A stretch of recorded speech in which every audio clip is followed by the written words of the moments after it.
С определенного момента, с той поры, когда искусство окончательно обособилось от религии, названия стилей начинают выражать содержание целых исторических эпох.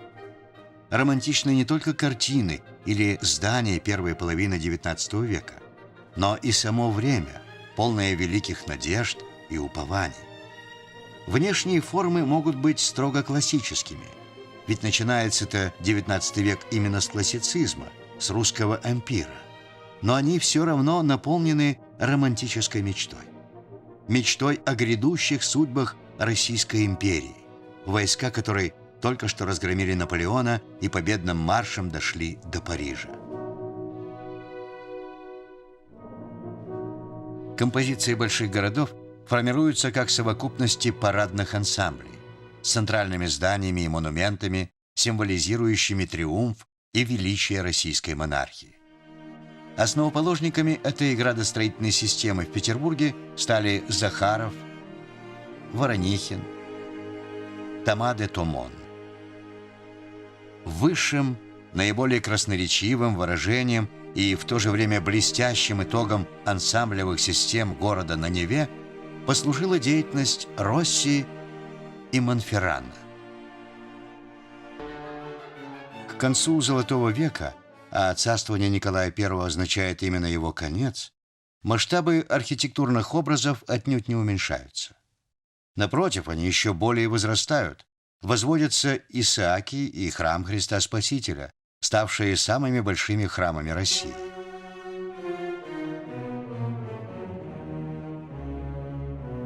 И грандиозность по-своему утопична, хотя эта утопия демонстративно обращенная уже не в будущее, а в прошлое. Романтическая мечта переходит в романтические сны. Сны о величии Рима или Византии.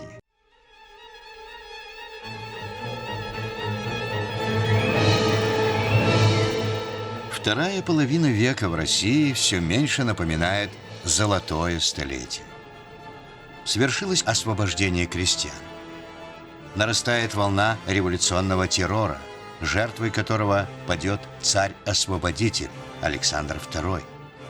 Приходит новый человек, революционер-нигилист, который не знает пощады в борьбе за светлое будущее. Под пестрым покровом комического времени, так тоже называли эту переходную эпоху, проступает темная пустота, которая зияет своим отсутствующим центром.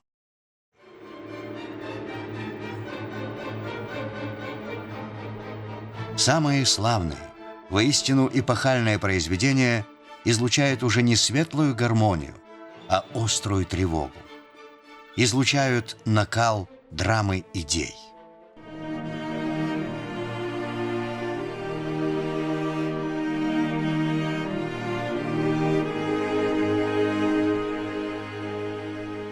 Это монументальное здание, составляющее одну из главных достопримечательностей Невского проспекта, выстроено по проекту архитектора Воронихина.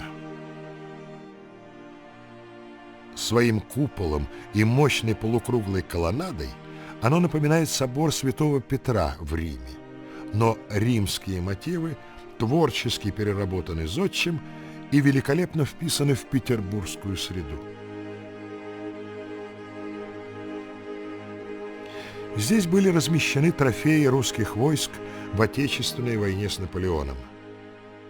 Здесь же похоронен Кутузов, а перед собором установлены памятники ему и Барклаю де Толли. Благодаря этому собор воспринимается как пантеон боевой славы.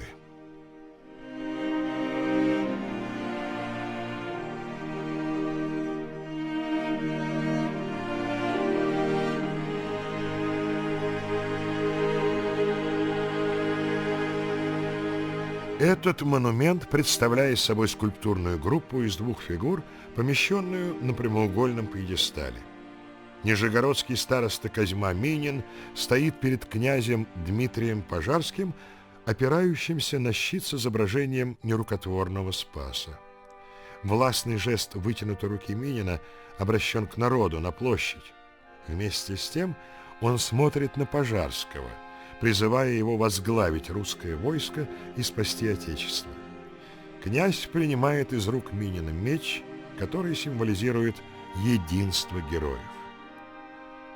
Фигуры Минина и Пожарского выполнены в бронзе, постамент из красного гранита. На лицевой стороне постамента, кроме барельефа, где изображен сбор средств новгородцами на организацию народного ополчения, помещена надпись «Гражданину Минину и князю Пожарскому благодарная Россия. Лето 1818-го».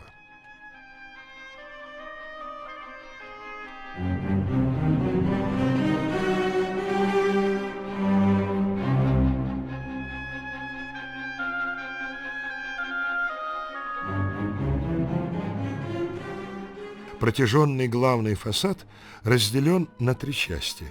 Среднюю, двухэтажную, в центре которой на массивном кубе возвышается ступенчатая башня, увенчанная золоченым шпилем с флюгером в виде кораблика, и две боковых, трехэтажных, каждая из которых имеет 12-колонный портик с фронтоном в середине и 6-колонные с аттиком по сторонам. Над массивным кубом с въездной аркой возвышается другой куб-павильон, окруженный 28 стройными колоннами ионического ордера. Очень важная роль в художественном решении фасадов здания принадлежит скульптуре, образы которой навеяны легендами и мифами, связанными с морем. На верхней площадке помещены стоящие фигуры, аллегории ветров и стихий. Ниже, на углах аттика куба, статуи 4 героев древности. Захаров усилил значение Адмиралтейства как центра архитектурной композиции Санкт-Петербурга. На шпиль его башни ориентированы 3 главные магистрали города, одна из которых — Невский проспект.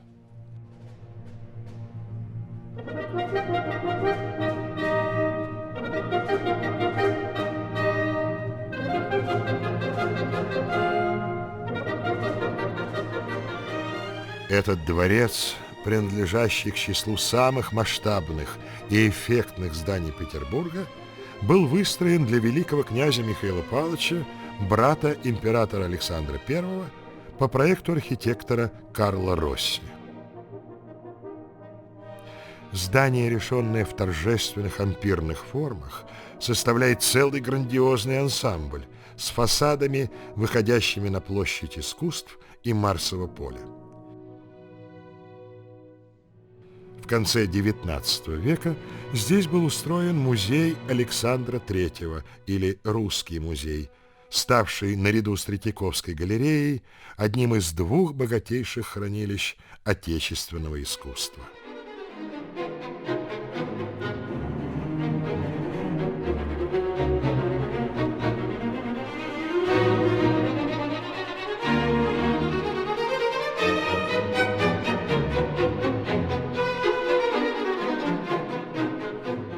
Исаакиевский собор представляет собой грандиозную высотно-купольную композицию.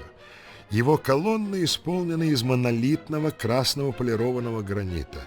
Главный купол из металла. Ко времени постройки это был 3-й металлический купол в мире. Значительная часть скульптуры выполнена способом гальванопластики.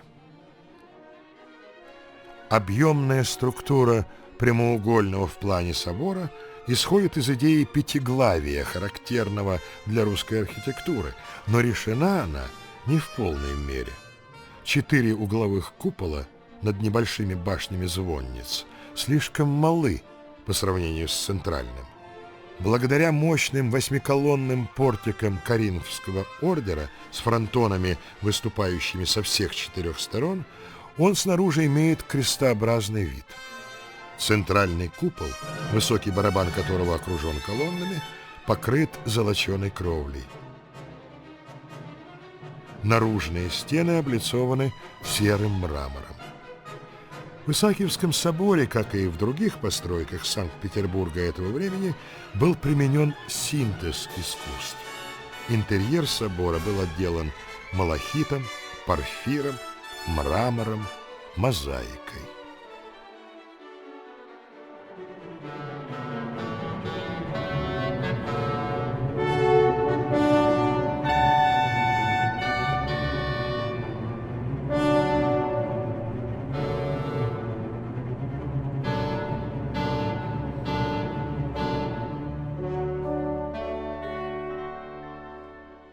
Мощным полукругом здание главного штаба охватывает с южной стороны, противоположной Зимнему дворцу, главную площадь Санкт-Петербурга.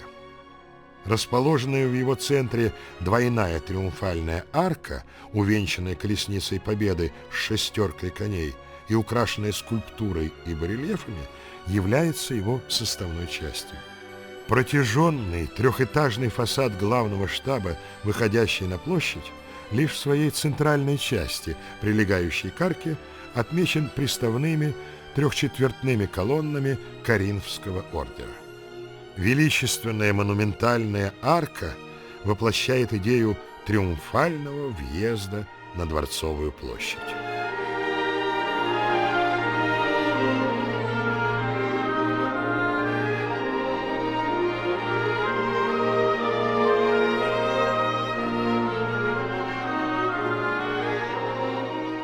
Памятник представляет собой монолитную колонну из темно-красного полированного гранита, установленную на облицованном гранитом и украшенном бронзовыми барельефами постаменте.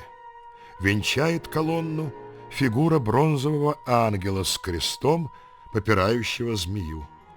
Фигура ангела изображает аллегорию победы России в Отечественной войне 1812 года. На барельефах на постаменте представлены аллегорические фигуры и воинские доспехи.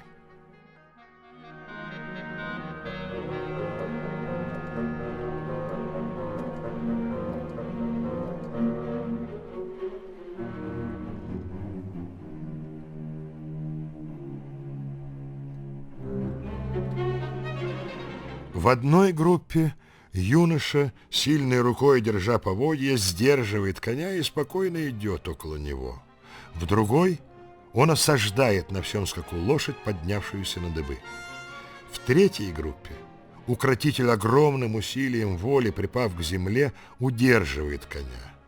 В четвертой он, опершись на колено и употребив всю свою силу, преодолевает сопротивление коня. Все эти фигуры исполнены в традициях классицизма. Они отличаются точностью и правдивостью в передаче фигур. В них ясно видна четкая согласованность движений человека и коня. Для них характерны обобщенность и выразительность пластической формы, сочетание реалистической конкретности с элементами декоративности, графически ясный силуэт.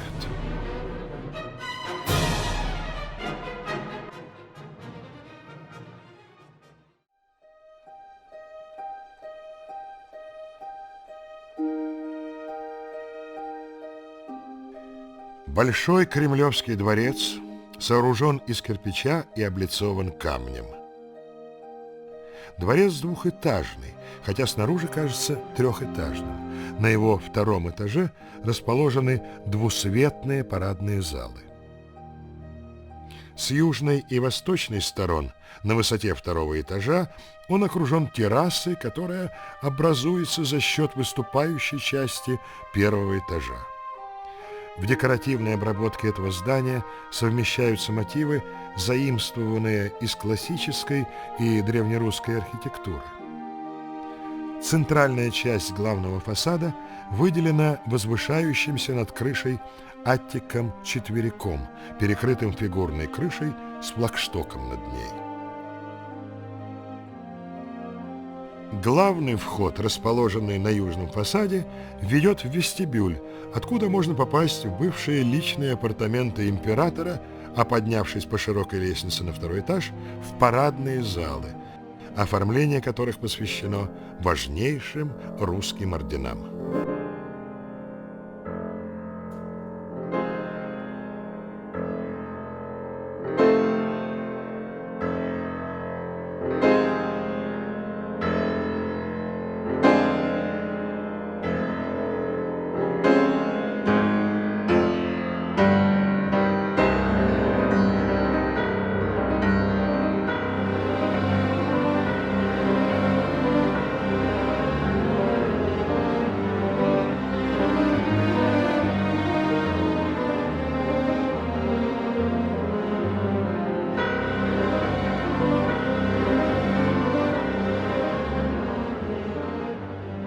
Еще в конце 1812 года был объявлен конкурс на проект храма, и внимание императора Александра I привлек проект художника Карла Витберга.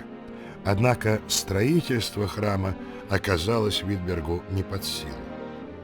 К проекту вернулись при Николае I, и строительство храма было поручено архитектору Тону. Закладка храма состоялась в 1839 году, и его строительство продолжалось более 40 лет. Архитектурный образ храма представляет собой ярчайший пример так называемого русско-византийского стиля, который явился в архитектуре воплощением официальной трактовки, провозглашенной при Николае I идеологии, основанной на формуле «православие, самодержавие, народность». Этот стиль обуславливает первичность декора как системы знаков, отражающей определенные образные ассоциации, и вторичность архитектурной формы, которая представляет собой симметричную структуру, логика которой воспитана классицизмом. Освящение храма состоялось 26 мая 1883 года, в день коронации Александра III. 5 декабря 1931 года по личному распоряжению Сталина и Кагановича храм был взорван. На его месте планировалась постройка грандиозного дворца Советов с гигантской скульптурой Ленина по проекту архитектора Иофана. Однако этот замысел так и не был осуществлен. В 1950-е годы на месте храма был построен плавательный бассейн. В 1994-99 годах храм был восстановлен в максимальном приближении к оригиналу.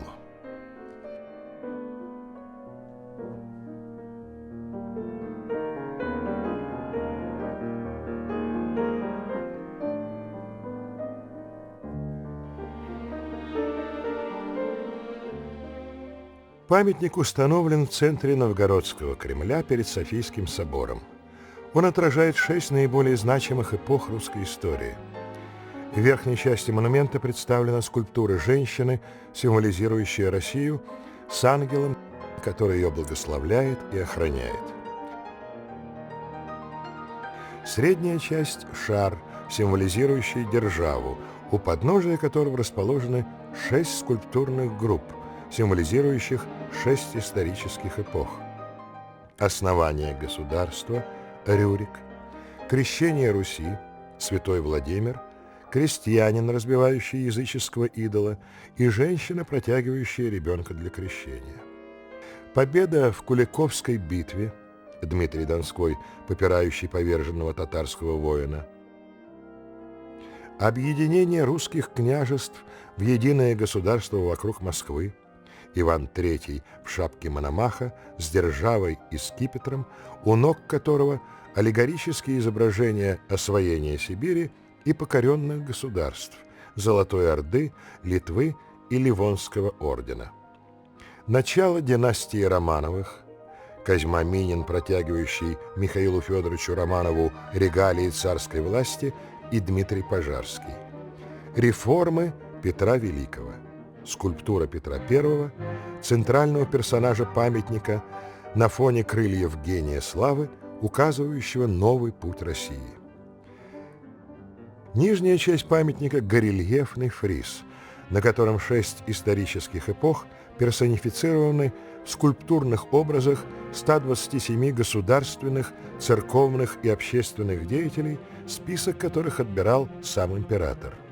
Здесь представлены скульптуры составителей славянской азбуки Кирилла и Мефодия, летописца Нестора, Ярослава Мудрого и Владимира Мономаха, Святослава Игоревича и Александра Невского, Сергия Радонежского и патриарха Никона, Ермака Тимофеевича и Ивана Сусанина, Екатерины II и Александра I, Ломоносова, Карамзина, Державина, Потемкина, Суворова и Кутузова, Пушкина, Лермонтова и Гоголя, Глинки и многих других.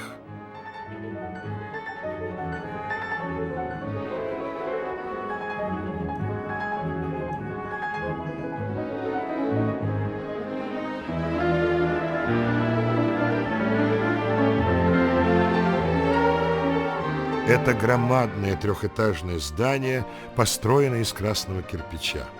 Для него характерна сложная объемно-пространственная композиция. Передняя часть этого сооружения, его главный фасад, состоит из разновысоких объемов, крылец, башенок квадратной и восьмигранной формы, шатровыми и стрельчатыми завершениями.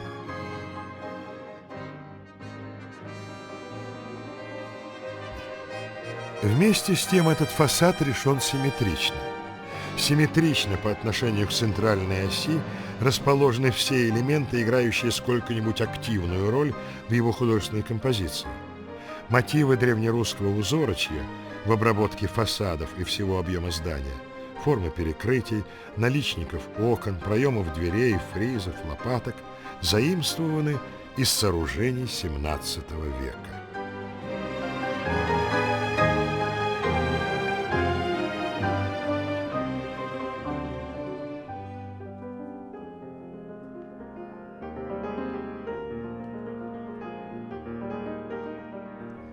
Проектируя для Москвы мемориал гренадерам, павшим под Плевной в боях за освобождение Болгарии от турецкого владычества, Шервуд соединил в этой постройке черты памятника и храма.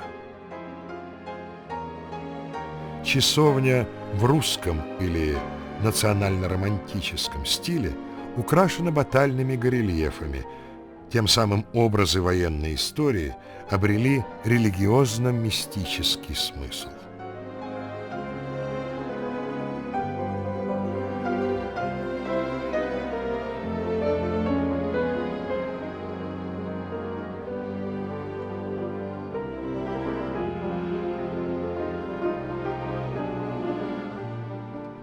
Пушкин представлен стоящим во весь рост на высоком постаменте. Поэт изображен в задумчивой позе. Его правая рука согнута в локте и покоится на груди, в левой руке он держит цилиндр. На нем плащ со свободно падающими складками. Кудрявая голова Пушкина чуть склонена на бок. Лицо трактовано с большим портретным сходством. Оно исполнено глубоко спокойного раздумья и значительности. В этом памятнике пластическая ясность и возвышенность замысла сочетаются с исторической конкретностью и достоверностью образа. На правой и левой сторонах высокого пьедестала из темно-серого шлифованного гранита выбиты рельефные строки из пушкинского стихотворения «Памятник». «И долго буду тем любезен я народу, что чувства добрые я лирой пробуждал».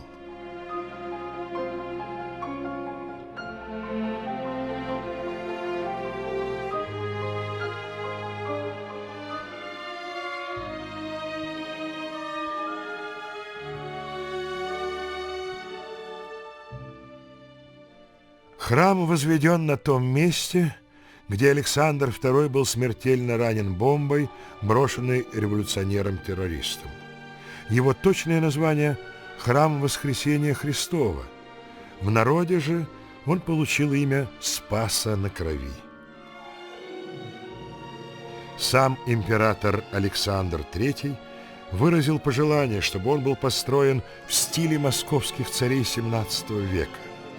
В подобном неорусском стиле здание и решено. Яркая живописность архитектурных форм сочетается с богатым мозаичным убранством, выполненным по эскизам Нестерова, Васнецова и других мастеров.